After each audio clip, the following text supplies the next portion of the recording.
الشيطان الرجيم من همزه ونفخه ونفسه بسم الله الرحمن الرحيم يوم تبدل الأرض غير الأرض والسماوات وبرزوا لله الواحد القهار وقال النبي صلى الله عليه وسلم اتقوا النار ولو بشق تمرہ۔ معزز سامعین کرام، محترم بھائیو، بزرگوں، دوستو، معززات ماؤں اور بہنوں، اللہ سبحانہ و تعالی نے انسان کو اس دنیا میں بھیجا۔ ہر انسان جو اس دنیا میں آتا ہے کچھ نہ کچھ وقت گزارنے کے بعد آخر اس نے اس دنیا سے چلے جانا ہے۔ اس دنیا کی مثال ایک کمرہ امتحان کی مثال ہے کہ جیسے ایک طالب علم کو کمرہ امتحان میں کچھ اوراق تھما کے بٹھا دیا جاتا ہے، وقت شروع ہو چکا ہے، اب یہ طالب علم بیٹھا ان اوراق کے اوپر کیا لکھتا ہے؟ جو کچھ یہ لکھے گا کل وہی نتیجہ اور وہی رزلٹ اس کے سامنے آنا ہے۔ میری اور آپ کی زندگی جو دن اور رات کی شکل میں بڑی تیزی سے گزر رہی ہے، یہ دن اور رات یہی حقیقت میں میرا اور آپ کا رأس المال اور سرمایہ ہے۔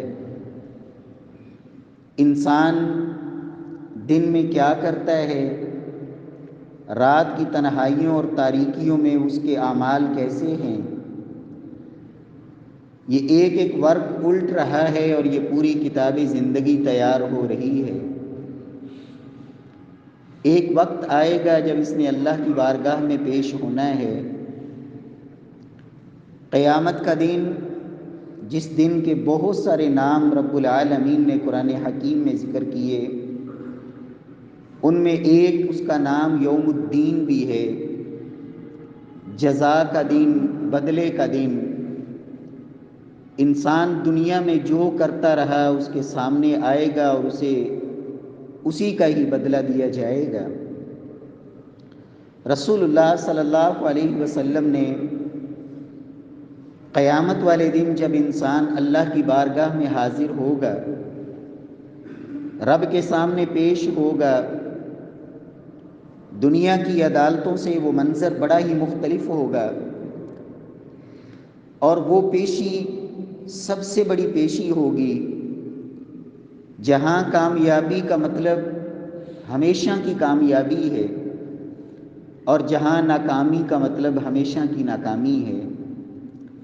رسول اللہ صلی اللہ علیہ وسلم فرماتے ہیں، سیدنا عدی بن حاتم رضی اللہ تعالی عنہ روایت کرتے ہیں کہ اللہ کے رسول صلی اللہ علیہ وسلم نے فرمایا، ما منکم من رجل الا سیکلمہ ربہ یوم القیامہ لیس بینہ وبینہ ترجمان ثم ينظر ایمن منہ فلا ينظر شیئا الا شیئا قدمہ ثم ينظر اشأم منہ فلا ينظر شیئا الا شیئا قدمہ ثم ينظر تلقاء وجهه فتستقبله النار اتقوا النار ولو بشق تمرہ۔ پیارے پیغمبر صلی اللہ علیہ وسلم فرماتے ہیں کہ لوگوں، تم میں سے ہر شخص نے اپنے رب کے سامنے حاضر ہونا ہے اور براہ راست اپنے رب سے ہم کلام ہونا ہے۔ رب العالمین اور بندے کے درمیان کوئی ترجمان نہیں ہوگا، براہ راست اپنے رب کے سامنے حاضر ہونا ہے اور وہاں ہم کلام ہونا ہے۔ رسول اللہ صلی اللہ علیہ وسلم فرماتے ہیں، انسان جب وہاں کھڑا ہوگا، ینظر تلقاء وجہہ، نظر اٹھا کے اپنی دائیں طرف دیکھے گا تو وہاں جو دنیا میں کرتا رہا سب کچھ اس کے سامنے وہ کھلا ہوا نظر آئے گا۔ ثم ينظر اشأم من، پھر بائیں طرف دیکھے گا اور جو کچھ دنیا میں کرتا رہا وہ سب کچھ اس کے سامنے کھلا ہوا نظر آئے گا۔ میرے پیارے بھائیوں، آپ تصور کریں، آپ اندازہ لگائیں، ایک ایسی جگہ جہاں انسان کو کسی کی حمایت کی کوئی امید نہیں۔ دنیا کی عدالتوں میں انسان کا حمایتی اور کوئی نہ ہو، ماں باپ ضرور ساتھ دیتے ہیں، بیوی بچے اس کے جھوٹ پر، اس کے غلط ہونے پر بھی اس کی حمایت میں کھڑے ہوتے ہیں، رشتہ دار اور کنبہ قبیلہ اس کا ساتھی بنتا ہے۔ لیکن وہاں خالق کائنات نے اعلان فرما دیا اپنی سب سے سچی کلام میں، یوم یفر المرء من اخیہ وامہ وابیہ وصاحبتہ وبنیہ لکل امرئ منہم یومئذ شأن یغنیہ۔ فرمایا وہاں باپ بھی ساتھ چھوڑ جائے گا، وہاں راتوں کو اپنی نیندیں قربان کرنے والی، اپنی خوشیوں کو اپنی اولاد کی خوشیوں کے لیے قربان کرنے والی ماں، وہ بھی وہاں ساتھ چھوڑ جائے گی۔ انسان کے بھائی اور کنبہ قبیلہ کوئی بھی حمایتی نہیں۔ پیارے بھائیوں، دنیا کے اندر انسان کو اپنے مال پہ بھی ناز ہوتا ہے کہ اور کچھ نہیں ہوگا تو رشوت دے دوں گا، سونا ہے میرے پاس، پیسہ ہے، جائیدادیں اور زمینیں ہیں۔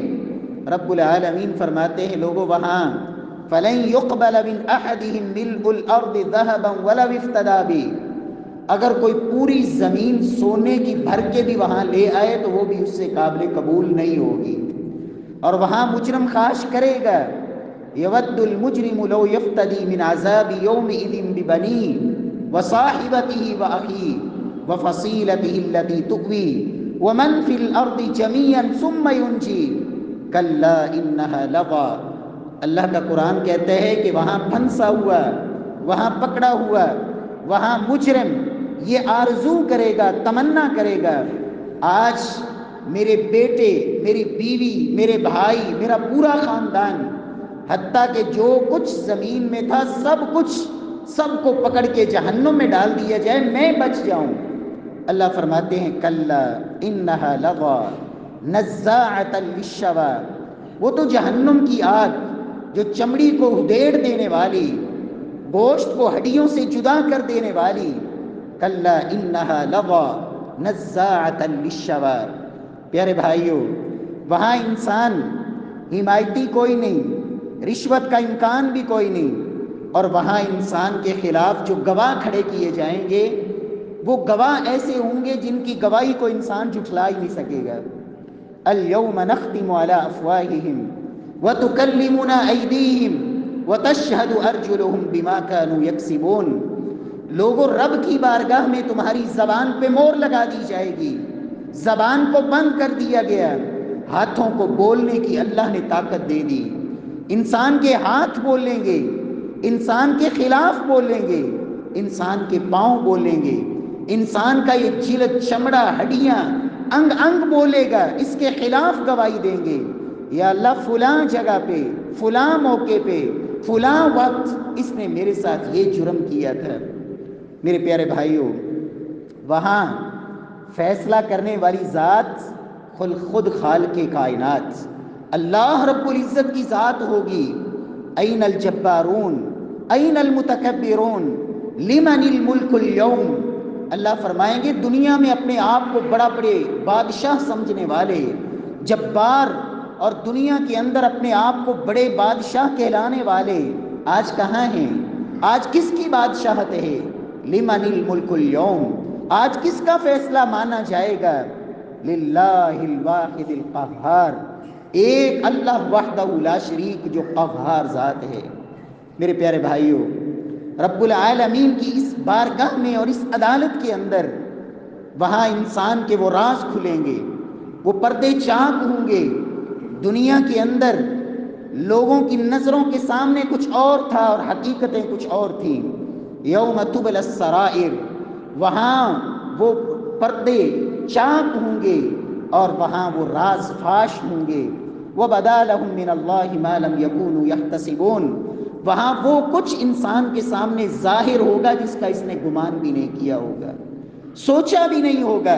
یہ بھی ہو جائے گا، ایک شخص اٹھے گا اور اٹھتے ہی اندھا کر دیا گیا۔ وجہ کیا ہے؟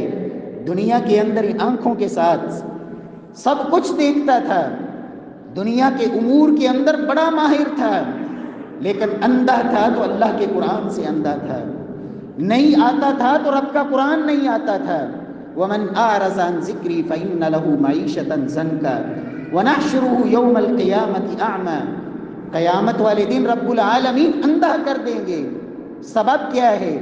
دنیا کے اندر رب نے یہ نعمت دی تھی، ہر چیز میں استعمال ہوتی تھی، نہیں ہوتی تھی تو اللہ کے دین کے لیے استعمال نہیں ہوتی تھی۔ پیارے بھائیوں، کچھ ایسے بھی آئیں گے کہ دنیا کے اندر بڑی زبان کے میٹھے لیکن دل بھیڑیوں جیسے۔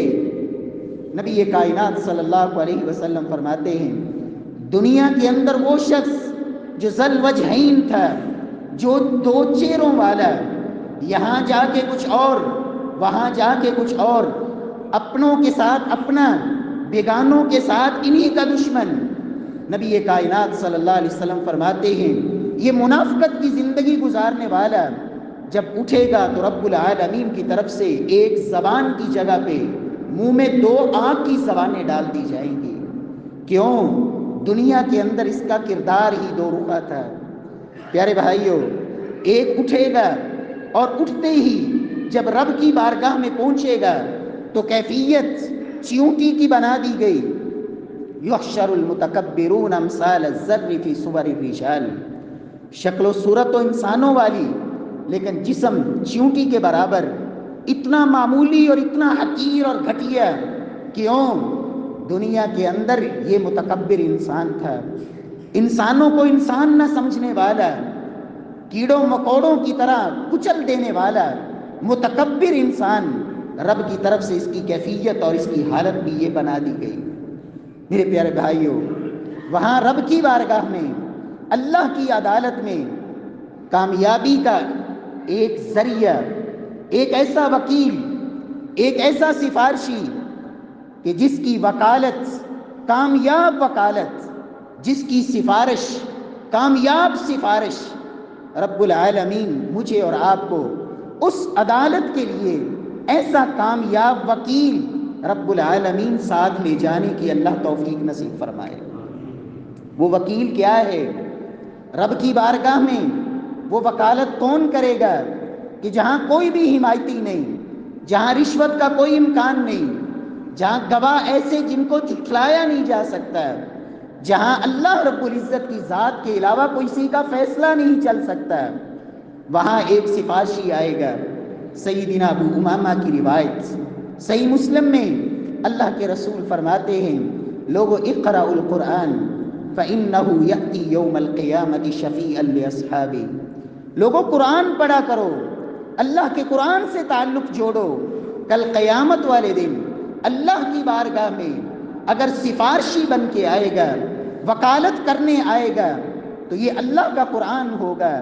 لوگوں اس قرآن کو پڑھا کرو، اس قرآن کو وقت دیا کرو، اس قرآن کو سمجھا کرو، اس قرآن پہ عمل کیا کرو، اس قرآن سے اپنے دل کو لگاؤ، سینے کا نور اور اپنے دل کی بہار بناؤ۔ اقرأوا القرآن فإنه يأتي يوم القیامة شفیعا لأصحابہ۔ اور یہ سفارشی ایسا ہے، محمد مصطفیٰ صلی اللہ علیہ وسلم نے زبان نبوت سے سفارش کی قبولیت کی گارنٹی دی۔ فرمایا القرآن شافع مشفع وماہل مصدق، من جعلہ امامہ قادہ الی الجنہ ومن جعلہ خلفہ ساقہ الی النار۔ لوگوں، قرآن کی سفارش اللہ کی بارگاہ میں وہاں قابل قبول ہوگی، اس کی سفارش کو وہاں ٹھکرایا نہیں جائے گا۔ من جعلہ امامہ، جس نے دنیا میں قرآن کو اپنا مقتدا بنایا، رہنما بنایا، پیشوا بنایا، قرآن سے ہدایت لیتا رہا، قرآن پہ عمل کرتا رہا، قرآن کو اپنے لیے نمونہ بنایا، فرمایا یہ قرآن اس کے آگے آگے چلے گا، اس کی انگلی اس کو تھامے گا اور کہاں تک لے کے جائے گا؟ فرمایا من جعلہ امامہ قادہ الی الجنہ، اللہ کی جنت تک پہنچا کے آئے گا، ومن جعلہ خلفہ ساقہ الی النار، یہ قرآن مجید وہاں آئے گا یا حمایتی بن کے آئے گا یا مخالفت میں آئے گا۔ جیسے حمایت میں اس کی سفارش کو رد نہیں کیا جائے گا، ایسے ہی اگر مخالفت میں قرآن آ گیا، جس نے دنیا میں قرآن سے منہ موڑ لیا، فرمایا ساقہ الی النار، یہ قرآن ہی اس کے خلاف حجت اور دلیل بنے گا اور اس کو جہنم تک پہنچا کے یہ قرآن ہی چھوڑے گا۔ قرآن مجید اپنے ماننے والے اور اپنے پہ عمل کرنے والے کو صرف وہاں کامیابی ہی نہیں دلوائے گا، بلکہ وہاں عزتیں، رفعتیں اور بلندیاں اللہ کی طرف سے وہ شانیں بھی دلوائے گا قرآن۔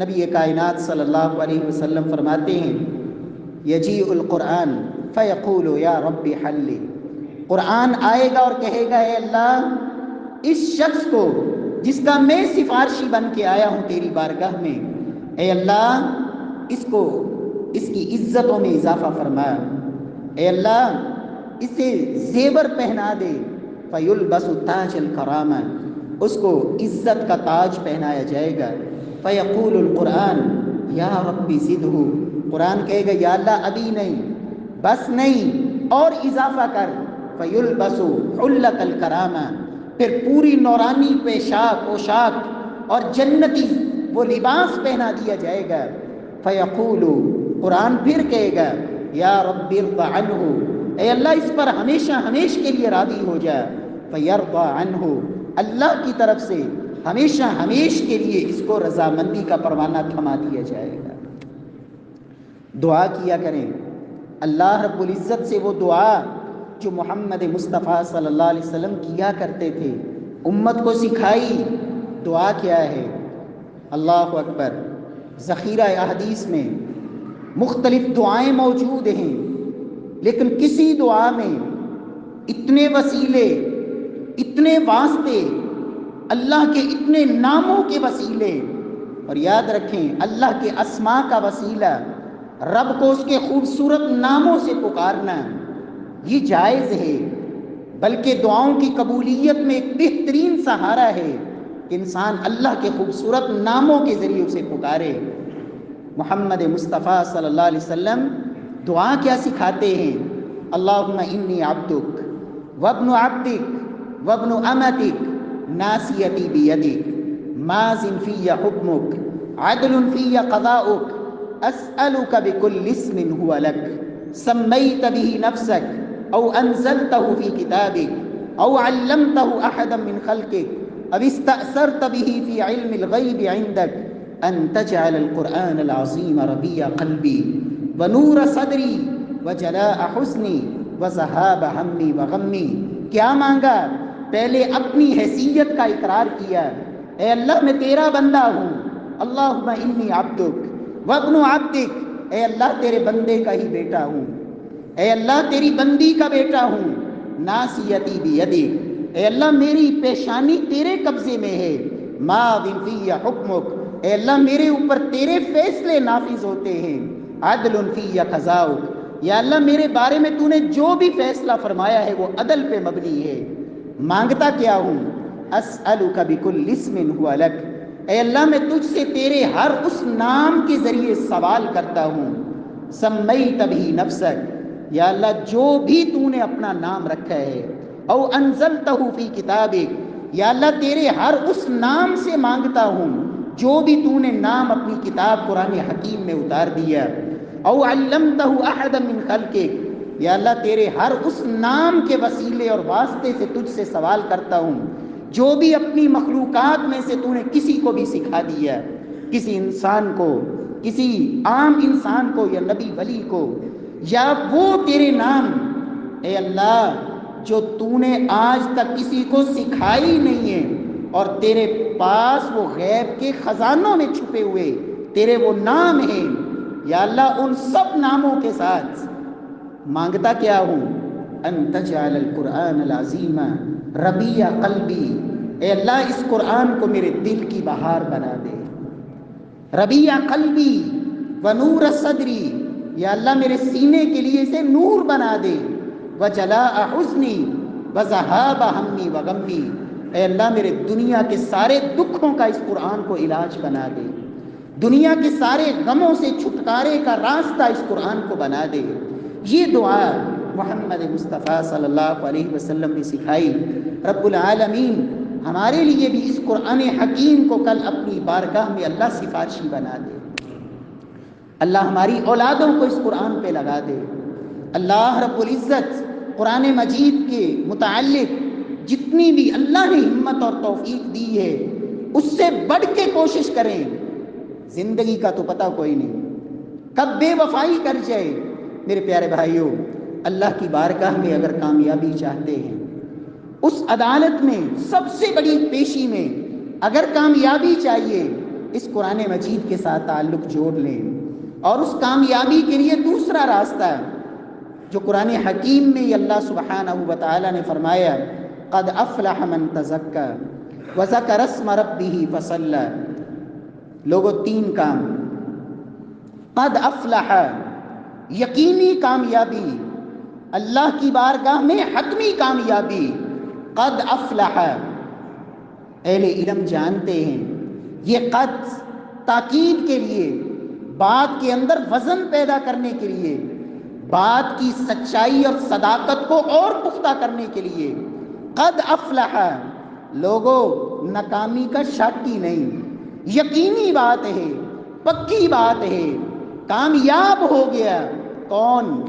من تزکا، من تزکا، جس نے اپنے آپ کو پاک کر لیا، من تزکا، جس نے اپنا تزکیہ کر لیا، جس نے اپنے آپ کو دنیا کے اندر ہی مرنے سے پہلے پہلے، موت کا وقت آنے سے پہلے پہلے، اسی لیے سیدنا فاروق اعظم کہا کرتے تھے، لوگو حاسبوا انفسکم قبل ان تحاسبوا وزنوا انفسکم قبل ان توزنوا وتجہزوا للعرض الاکبر۔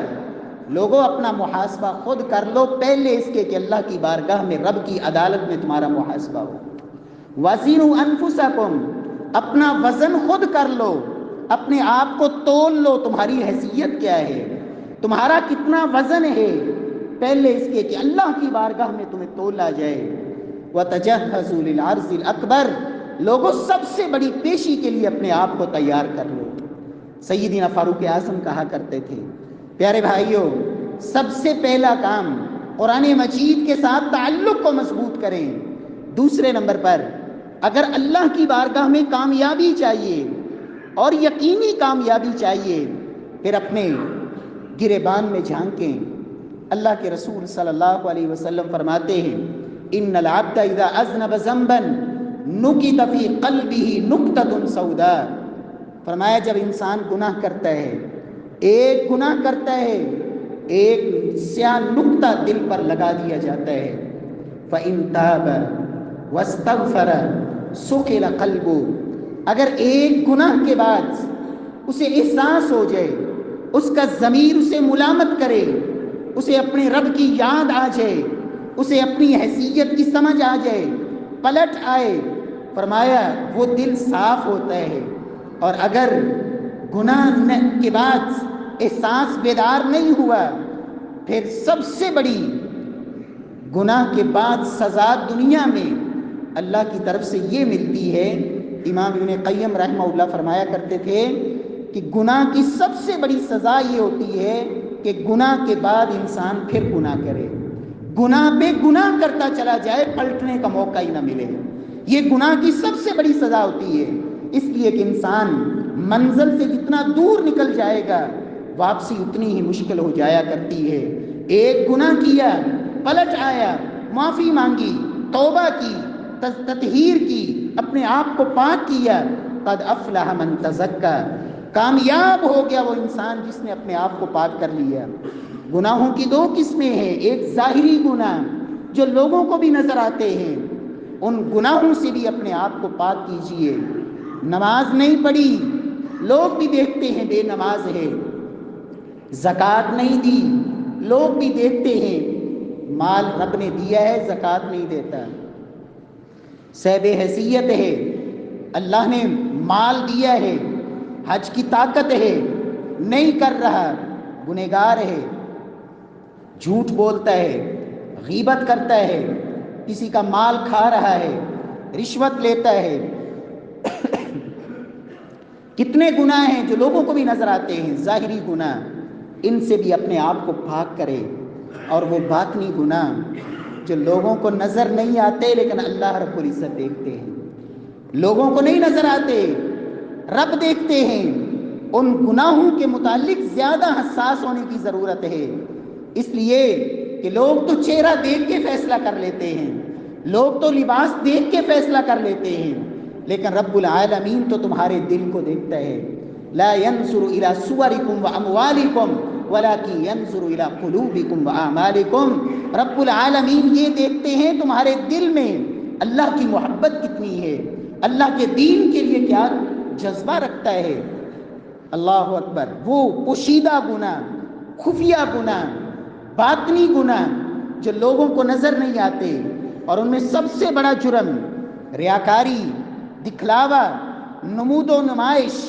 عمل تو کیا، بڑا خوبصورت عمل، بڑا بہترین عمل، بڑی عظمت والا عمل، لیکن اللہ کے لیے نہیں، لوگوں کے لیے۔ کل قیامت والے دن رب فرمائیں گے اذهبوا الى الذين كنتم تراؤون في الدنيا۔ آج اجر بھی ان سے مانگو جن کو دکھانے کے لیے کرتے تھے، میرے پاس تمہارے لیے کچھ نہیں ہے۔ اپنے آپ کو ریاکاری سے پاک کریں، اپنے دل کو ٹٹولیں، اس کے اندر حسد تو نہیں، اس کے اندر عجب تو نہیں، اس کے اندر کبر تو نہیں، تکبر، گھمنڈ، حسد اور بغض۔ اللہ اکبر۔ آنے والا مہمان آئے، گھر کی صفائی ہوتی ہے کہ مہمان کی نظر گندی جگہ پہ نہ پڑ جائے، آنے والے مہمان کی قدر ہے، گندی چیزوں کو چھپایا جاتا ہے، صاف کیا جاتا ہے۔ کبھی میں نے اور آپ نے یہ بھی دیکھا، یہ بھی سوچا کہ میرے دل کے اندر اتنی قدورتیں بھری ہوئی، اتنا حسد بھرا ہوا، اتنا بغض بھرا ہوا، میرے دل کے اندر گناہوں کی محبتیں ہیں۔ رات کی تاریکیوں میں جب لوگ نہیں دیکھ رہے ہوتے، میری حالت کیا ہوتی ہے، میری کیفیت کیا ہوتی ہے۔ ماں باپ کی نظروں سے چھپ گیا، دوست یاروں کی نظروں سے چھپ گیا، لیکن یہ بھول گیا کہ وہ ذات جو لطیف بھی ہے، جو علیم بھی ہے، جو خبیر بھی ہے، باریک بین بھی ہے، ہر چیز سے واقف ہے، وہ تو تجھے اس وقت سے جانتا ہے جب تو دنیا میں نہیں آیا تھا۔ دنیا میں تجھے کوئی نہیں جانتا تھا، وہ رب پھر بھی جانتا تھا۔ دنیا کے اندر آنے سے پہلے تو کس کس مرحلے میں، کس کس کیفیت سے ہو کے آیا، وہ اللہ سب کچھ جانتا ہے۔ آج تجھے حیا نہیں آتی تو اس رب سے ہی نہیں آتی۔ ایک چھوٹے بچے سے حیا کرتا ہے لیکن اپنے رب سے حیا نہیں کرتا۔ پیارے بھائیوں، تزکیہ، کامیابی کے لیے یقینی عمل، اپنے آپ کو پاک کیجیے۔ اور وہ اللہ اتنا مہربان ہے، اتنا مہربان ہے، خود فرماتا ہے میرے بندے، یا ابن آدم لو بلغت ذنوبک عنان السماء ثم استغفرتنی غفرت لک ولا ابالی۔ اے میرے بندے، تو پلٹ آ، لوٹ آ، تیرے گناہ اتنے ہو گئے ہیں کہ ساری زمین بھر گئی، آسمان کی بلندیوں تک پہنچ گئے، عنان السماء، آسمان کے بادلوں تک تیرے گناہ جا پہنچے، پہاڑوں کی چوٹیاں کراس کر گئے۔ ثم استغفرتنی، پھر بھی اگر تجھے احساس ندامت ہو جائے، شرم آ جائے، اقرار کر لے، اعتراف کر لے، مان لے، ندامت کا دو آنسو گرا دے اللہ کے سامنے، فرمایا غفرت لک ولا ابالی، میں تیرے سب گناہوں کو معاف فرما دوں گا اور مجھے کوئی پرواہ نہیں، مجھے کوئی پوچھنے والا نہیں۔ رب العالمین توفیق نصیب فرمائے۔ میرے پیارے بھائیوں، اگر اس عدالت میں، اللہ کی بارگاہ میں کامیابی چاہتے ہیں تو اپنے آپ کو پاک کیجئے، اپنا تزکیہ کیجئے۔ قد افلح من تزکا وذکر اسم ربہ فصلی۔ اور دوسرا عمل تزکیے کے بعد یقینی کامیابی کے لیے، دوسرا عمل ذکر الہی، اللہ کا ذکر، وَلَذِكْرُ اللَّهِ اکبر، اللہ کی یاد، رب کو یاد کرنا۔ اور یاد رکھیں، قرآن مجید کے اندر صرف یہ واحد عمل ہے جس میں رب العالمین نے کثرت کا مطالبہ کیا ہے. کثرت، باقی اعمال کے اندر حسن کا مطالبہ ہے. تمہارا عمل خوبصورت ہونا چاہیے، بہترین ہونا چاہیے، عمدہ ہونا چاہیے. احسن عملا، خوبصورت ترین عمل. لیکن ذکر الہی میں رب العالمین نے فرمایا اذکر اللہ ذکرا کثیرا. لوگوں کثرت سے اپنے رب کو یاد کرو. اور کتنا کو یاد کرو؟ نبی کائنات صلی اللہ علیہ وسلم ہر موقع پہ اپنے رب کو یاد رکھتے. یذکر اللہ فی کل احیان، ہر وقت یاد کرتے. آج ذکر میں اور آپ بھی کرتے ہیں، لیکن ہمارے ذکر میں وہ پاور نہیں، وہ طاقت نہیں کہ ہم شیطان سے بچ سکیں، اللہ رب العزت کا قرب ہمارا مقدر بنے. اس کے لیے 4 چیزیں بنیادی یاد رکھیں. ذکر کرنے کے لیے کوشش کریں، باوضو رہیں، وضو کی حالت میں رہیں. بہت سارے گناہوں سے بچ جائیں گے اس ایک وضو کی وجہ سے. اور جب باوضو ہو کر ذکر کریں گے پھر اس کے اثرات انسان کی زندگی پہ بھی نظر آئیں گے. اللہ کا ذکر کریں، ضرور کریں، لیکن ذکر کے معنی اور مفہوم کو سمجھ کے کریں. میں کیا کہہ رہا ہوں؟ زبان سے کہہ رہا ہوں اللہ اکبر، اللہ سب سے بڑا ہے. پھر ادھر اللہ اکبر کی صدائیں آئیں اور میں دکان کو بڑا کر لوں، اپنی محفل کو بڑا کر لوں، اپنے کاروبار کو بڑا بنا بیٹھوں. الحمدللہ، سبحان اللہ. جو بھی ذکر کریں معنی کو سمجھیں، معنی پہ غور کریں. اور تیسری بات کہ خلوت کے اندر، تنہائی کے اندر، صرف لوگوں کی مجلس میں ہی نہیں، تسبیحات میں ہے، لوگوں کے سامنے تو یہ من کے گر رہے ہیں. نماز کے بعد ٹھیک ہے ذکر ہونا چاہیے، لیکن اس وقت بھی ذکر کریں. ذکر اللہ خالیا ففازت عینا. رب کریم جن لوگوں کو اپنے عرش عظیم کا سایہ نصیب فرمائیں گے ان میں ایک خوش نصیب وہ بھی ہوگا. اس قسم کے لوگ بھی ہوں گے جنہوں نے خلوت میں، تنہائی میں. اور آج مومنوں کا، ایمان والوں کا، مسلمانوں کا جو خلوت کا وقت ہے، تنہائی کا وقت ہے، وہ موبائل کی نظر، وہ فیس بک کی نظر، وہ ٹویٹر اور واٹس ایپ اور پتہ نہیں کیا کچھ، وہ ساری خلوت اور تنہائیوں کے اوقات یہ لے جاتے ہیں. ذکر اللہ خالیا، کبھی تنہا بیٹھ کر، کبھی اکیلے ہو کر، جہاں کوئی نہیں، صرف تو اور تیرا رب ہے، تیرا اللہ دیکھ رہا ہے. ذکر اللہ خالیا، وہاں اللہ کا ذکر کریں، وہاں رب کو یاد کریں. اور ذکر کرنے کے لیے چوتھی چیز، ذکر وہ کریں جو محمد مصطفیٰ نے بتائے ہیں صلی اللہ علیہ وسلم. مسنون اذکار، شرعی اذکار، اور ان کے لیے طریقہ بھی جو اللہ کے رسول نے سکھایا ہے. آج لوگوں نے ذکر کے بھی نئے نئے طریقے. کوئی کہتا ہے جی اللہ ہو کا ورد کرو، اللہ ہو اللہ ہو. کوئی کہتا ہے صرف ہو کا ورد کرو، ہو کہتے رہو. کوئی کہتا ہے 6 مہینے لا الہ کا ورد کرتے رہو، پھر اگلے 6 مہینے الا اللہ کرو. کوئی کہتا ہے قلب جاری ہوگا، کوئی کہتا ہے ناف سے آواز آئے، گردن کو جھٹکے لگیں، مسجد کے اندر بھنگڑے ہوں. میرے پیارے بھائیوں، رب کعبہ کی قسم، یہ ذکر کے انداز اور طریقے اور یہ الفاظ محمد مصطفیٰ صلی اللہ علیہ وسلم نے نہیں سکھائے. اللہ قرآن میں کہتے ہیں وَاذْكُرُوهُ كَمَا هَدَاكُمْ. لوگوں ذکر ویسے کرو جیسے اللہ نے تمہیں سکھایا ہے، جیسے رب نے بتایا ہے، جیسے محمد مصطفیٰ نے سکھایا ہے. اور ایک ذکر زیادہ نہیں، یہ ایک ذکر سبحان اللہ و بحمدہ، کتنا کو زور لگا، کتنی کو دیر لگی. اور یہ وہ ذکر ہے. اللہ کے رسول صلی اللہ علیہ وسلم فرماتے ہیں لوگوں، جس شخص کو راتوں کو جاگ کر اللہ کے سامنے کھڑے ہو کر مصلوں پہ راتیں بسر کرنے کی ہمت نہ ہو، راتوں کو تہجدوں میں کھڑے ہونے کی طاقت نہ ہو، جس شخص کو اللہ کی راہ میں مال خرچ کرنے کی ہمتیں نہ ہوں، وہ شخص، جس شخص کو دشمن کے مقابلے میں میدان جہاد میں کھڑے ہو کر ان کا مقابلہ کرنے کی ہمت نہ ہو، جو راتوں کو تہجدیں نہیں پڑھ سکتا، جو دن کے وقت دشمن کے مقابلے میں تلوار نہیں اٹھا سکتا، فرمایا جو اپنا مال اللہ کی راہ میں نہیں لٹا سکتا. فرمایا وہ کثرت سے فلیکثر، کثرت سے یہ کلمہ پڑھا کرے سبحان اللہ و بحمدہ. فرمایا یہ کلمہ اللہ رب العزت کے ہاں سونے کا پہاڑ رب کی راہ میں خرچ کرنے سے بھی افضل کلمہ ہے.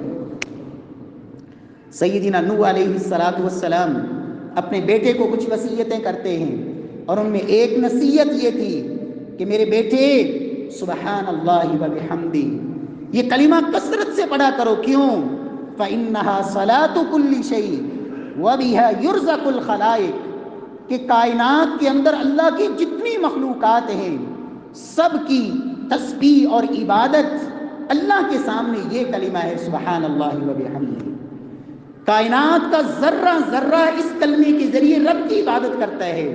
وَبِهَا يُرْزَقُ الْخَلَائِقُ، اور یہ وہ کلمہ ہے. سلسلہ صحیحہ کی حدیث، اللہ کے رسول نے صحابہ کو بتایا کہ میرے صحابہ یہ بات جناب نوح نے اپنے بیٹے سے کہی تھی. وَبِهَا يُرْزَقُ الْخَلَائِقُ، کائنات کے اندر جتنی مخلوقات ہیں سب کو رزق نصیب ہوتا ہے تو اس کلمے کی بدولت سبحان اللہ و بحمدہ. رب العالمین ہم سب کو بھی توفیق نصیب فرمائے. قد افلح من تزکا، تزکیے کے بعد، ذکر الہی کے بعد تیسرا عمل قد افلح من تزکا. لوگوں اللہ کی بارگاہ میں سب سے بڑی عدالت میں سب سے بڑی پیشی میں کامیابی چاہیے. اللہ کے قرآن سے تعلق جوڑیں، اپنا تزکیہ کریں، اللہ کا ذکر کثرت سے کریں. اور چوتھا عمل اپنی نمازوں کی حفاظت کریں. قد افلح من تزکا وذکر اسم ربی وصلی، جس نے اللہ کا ذکر کیا اور نماز پڑھی. نماز کے حوالے سے قرآن حکیم میں اللہ سبحانہ و تعالی نے نماز کو قائم کرنے کا کہا. اور قائم نماز کون سی ہوتی ہے؟ جس میں سب سے پہلے نمبر پر نماز کی حفاظت ہو. جیسے میں اور آپ اپنا موبائل بڑی حفاظت سے رکھتے ہیں کہ کہیں چوری نہ ہو جائے، اپنے پرس کو سنبھال کے رکھتے ہیں. حفاظت سب سے قیمتی چیز. کسی سفر میں جانا ہے، کسی محفل میں بیٹھے ہیں، کہیں کسی فنکشن میں شریک ہیں، سب سے بڑھ کے تمہیں فکر نماز کی ہونی چاہیے. حفاظت کرو اپنی نماز کی. اور دوسری چیز کہ نماز کے اوپر مداومت، ہمیشگی، رب پرستی، اللہ کی عبادت کا مطلب یہی ہے کہ نماز ہمیشہ پڑھی جائے. یہ کیا ہوا کہ نمازیوں کے ساتھ بیٹھا تو نمازی، شرابیوں کے ساتھ بیٹھا تو شرابی، جوے والوں کی محفل میں بیٹھا تو جوے کے رنگ میں رنگا گیا. نہیں میرے پیارے بھائی، نماز کے اوپر مداومت، اللہ رب العزت کے سامنے حاضری کا معنی یہ ہے. اللہ اکبر. دنیا کے اندر دیکھتے ہیں جب کوئی بڑا آدمی وقت دیتا ہے نا تو پھر چھوٹا یہ نہیں کہتا کہ جب میرے پاس ٹائم ہوگا تو آ جاؤں گا، بلکہ جس نے وقت دیا ہوتا ہے کہتا ہے اس نے مجھے ٹائم دیا ہے. اتنی بڑی شخصیت، اس نے مجھے ٹائم دیا ہے، پہلے پہنچنے کی کوشش کرتا ہے. میرے پیارے بھائیوں، یہ نمازیں بھی 5 میرے اللہ سے میری اور آپ کی ملاقات ہے. رب نے بلایا ہے حی علی الصلاۃ حی علی الفلاح، اور میں اور آپ کہیں کہ جب ٹائم ہوگا چلے جائیں گے، جب فرصت ملے گی پڑھ لیں گے. پیارے بھائیوں، نماز کے اوپر مداومت. اور تیسری چیز، نماز پڑھیں، باجماعت پڑھیں. فردی نماز اللہ کے رسول صلی اللہ علیہ وسلم نے تو اس شخص کو بھی اجازت نہیں دی جو نبینا تھا، گھر دور تھا، راستے میں درخت تھے کہ ٹکریں ہو جائیں گی، مدینے کے اندر وہ درندوں کا ڈر کے چیر پھاڑ دیں گے، کوئی انگلی سے پکڑ کے لانے والا بھی نہیں. اتنے عذر پیش کیے نبینا صحابی نے. کہا میرے صحابی یہ بتاؤ کہ اذان کی آواز سنتے ہو؟ ہاں یا رسول اللہ، اذان کی آواز تو آتی ہے. فرمایا فعجب، پھر حاضر ہوئیے نماز کے لیے. اللہ توفیق نصیب فرمائے. نماز پڑھیں، ضرور پڑھیں، خشوع اور خضوع کے ساتھ نماز میں کھڑے ہوں اور پتہ ہی نہیں کہاں کھڑے ہیں. سلف کہا کرتے تھے لوگوں ایسی نماز جس میں خشوع نہ ہو، جس میں رب سے باتیں اور مناجات نہ ہوں، انسان کو پتہ ہی نہیں.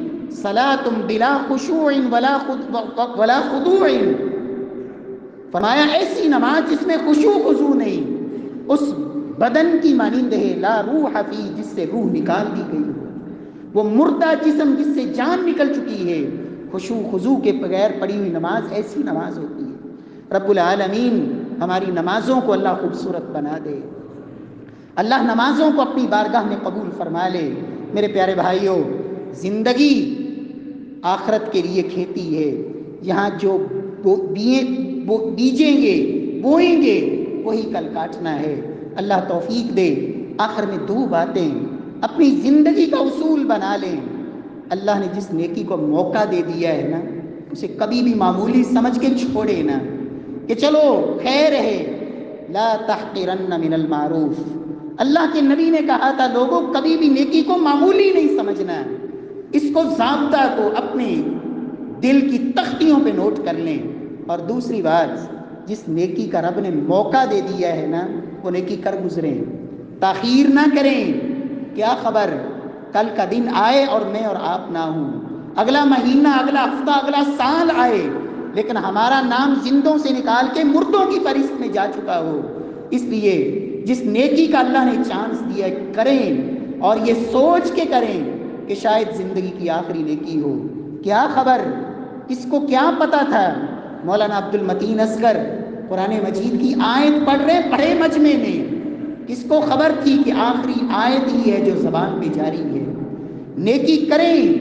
اللہ کے رسول نے اسی لیے کہا تھا صلی صلاۃ مودع، جب رب کے سامنے نماز کے لیے کھڑے ہو تو ایسے نماز پڑھو کہ زندگی کی آخری نماز ہے۔ اللہ توفیق نصیب فرمائے، رب العالمین ہم سب کو اپنی بارگاہ میں اللہ کامیابی نصیب فرمائے، اور رب العالمین زندگی ایسی خوبصورت بنا دے کہ جب دنیا سے جائیں تو اللہ کے فرشتے بھی کہہ رہے ہوں کہ اے پاکیزہ جان جو پاکیزہ جسم میں تھی، پلٹ اپنے رب کی طرف، وہ اللہ تجھ پہ راضی، تو اپنے رب پہ راضی۔ فرشتوں کی وہ سلامیاں منتظر ہوں۔ اللہ رب العزت عمل کی توفیق بخشے۔ واقول قولی ھذا وآخر دعوانا الحمدللہ۔